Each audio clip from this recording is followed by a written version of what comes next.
સ્વાગત કરું છું. કેમ છો બધા? મજામાં? હસતા રહો, ઉત્સાહ સાથે કામ કરો. આ વિડીયોમાં ગણિત ધોરણ 10 પ્રકરણ 10 વર્તુળ, જેમાં આપણે 10.2 ની અંદર આપણે વાત કરી રહ્યા હતા, જ્યાં આપણે દાખલા નંબર 8 તરફ જવાનું છે. જે સાબિતીના દાખલા છે, બહુ ઓછા પૂછાય છે, પણ આપણે માત્ર જાણકારી માટે થોડીક તાર્કિક દલીલ જોઈ લઈએ, જેથી કરીને આપણે ખ્યાલ આવે કે કઈ રીતે સાબિતી થતી હોય છે. માત્ર સાબિતી એક જ રીતે થાય એવું હોતું નથી, પણ પ્રમેયને અનુલક્ષીને આપણે કરવી પડતી હોય છે. તો અહીંયા પ્રમેય 10.1 ને 10.2 ને અનુલક્ષીને આપણે તાર્કિક દલીલ કરવી પડતી હોય છે. તો અહીંયા આપણે જોઈએ ચતુષ્કોણ એબીસીડી એક વર્તુળનું પરિઘટ છે, એટલે કે બહારની તરફ છે.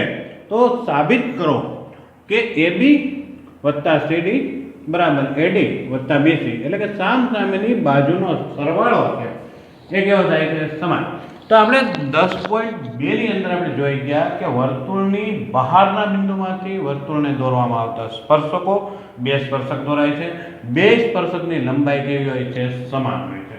તો સમાન લંબાઈના હોય છે. તો અહીંયા વર્તુળ છે આપણે જોઈએ, જેને આપણે ઓ કેન્દ્રિત વર્તુળ કહીએ, જેની અંદર બહારનું બિંદુ એ લઈએ તો અહીંયા બે સ્પર્શક થાય છે, એપી અને એએસ. એ જ રીતે બહારનું બિંદુ બી લઈએ તો બીપી અને બીક્યુ થાય છે. આ બે સમાન છે, આ બે સમાન છે. સી બિંદુમાંથી સીઆર અને સીક્યુ, એ જ રીતે બિંદુ ડી માંથી ડીએસ અને ડીઆર. આ જે છે જે સ્પર્શકો એ કેવા છે? સમાન છે. આ જે સ્પર્શકો અહીંયા દોરવામાં આવે છે એ કેવા હોય છે? સમાન હોય છે. હવે અહીંયા આપણે જોઈએ તો અહીંયા બે સ્પર્શક એએસ અને એપી બે કેવા છે? સમાન છે. બીપી અને બીક્યુ સમાન છે. સીઆર સીક્યુ સમાન છે. ડીઆર ડીએસ સમાન છે. એનો સરવાળો કરીએ તો ડાબી બાજુનો ડાબી બાજુ સરવાળો, જમણી બાજુનો જમણી બાજુ સરવાળો. તો બંનેનો સરવાળો આપણે અહીં લઈએ તો અહીંયા સરવાળો લઈએ એપી વત્તા બીપી વત્તા સીઆર ડીઆર. અહીંયા સરવાળો લીધો આપણે, એ જ રીતે એએસ બીક્યુ સીક્યુ અને ડીએસનો સરવાળો લીધો. હવે આપણે અહીંયા જોઈએ તો એપી વત્તા બીપી જે છે માપ કોનું મળે? એ બીનું મળે. એ જ રીતે ડીઆર સીઆર છે એ સરવાળો કરે તો કોનું માપ મળે? સીડીનું મળે. એ જ રીતે અહીંયા આવીએ તો એએસ અને ડીએસ જે છે આપણે લઈએ, એએસ અને ડીએસ જે માપ કોનું મળે છે? ડીએનું. અને આ બેનો સરવાળો લઈએ તો એ કોનું માપ મળે છે? બીસીનું. તો અહીં જોઈએ છે સામસામેની બાજુનો સરવાળો કેવો થાય છે? સમાન થાય છે. એ જ રીતે બીજી સાબિતી એક આપેલી છે કે આપેલ આકૃતિમાં ઓ કેન્દ્રવાળા વર્તુળ ના બે સ્પર્શકો XY અને X', છે, સમાંતર છે, અને સ્પર્શક બિંદુ C આગળ દોરેલા જે ત્રીજો સ્પર્શક છે, આ બિંદુ C પાસે ત્રીજો દોરેલો છે સ્પર્શક, જે XY ને છે એ બિંદુમાં અને B બિંદુમાં છેદે છે.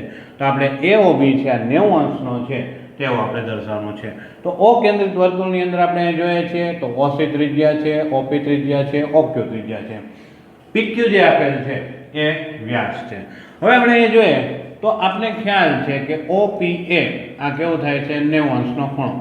ત્રિજ્યા છે એ સ્પર્શકને લંબ હોય છે, જેથી કરીને 90 અંશનો ખૂણો રચાય. એ જ રીતે OQB છે એ પણ 90 અંશનો રચાતો હોય. આ જે ત્રિજ્યા છે એ પણ સ્પર્શકને લંબ હોય, તો OC એ પણ 90 અંશ થાય. તો અહીંયા આપણે બંનેના જે માપ છે 90 અંશ લખ્યા.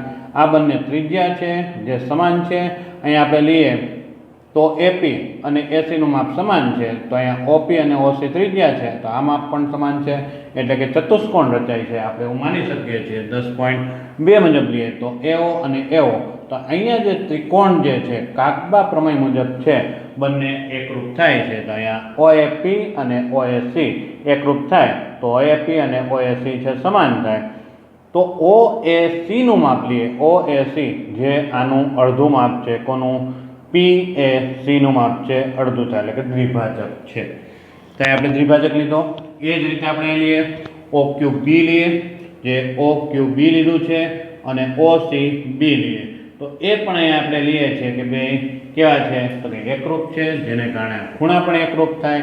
અને OBC નું માપ જે છે એ આનો દ્વિભાજક છે, એટલે કે આ ખૂણા કરતાં કેવું હોય? અડધું હોય. તો એ માપ લીધા. હવે આપણે અહીં જોઈએ તો બંનેનો સરવાળો લઈએ તો OAC OBC સરવાળો લીધો તો સામે પણ સરવાળો થશે. એ જ રીતે OAB અને OB એનો સરવાળો લઈએ તો સામે XAB અને X', આપણે લઈએ છીએ. હવે અહીંયા જોઈએ તો અંતઃકોણ રચાય છે.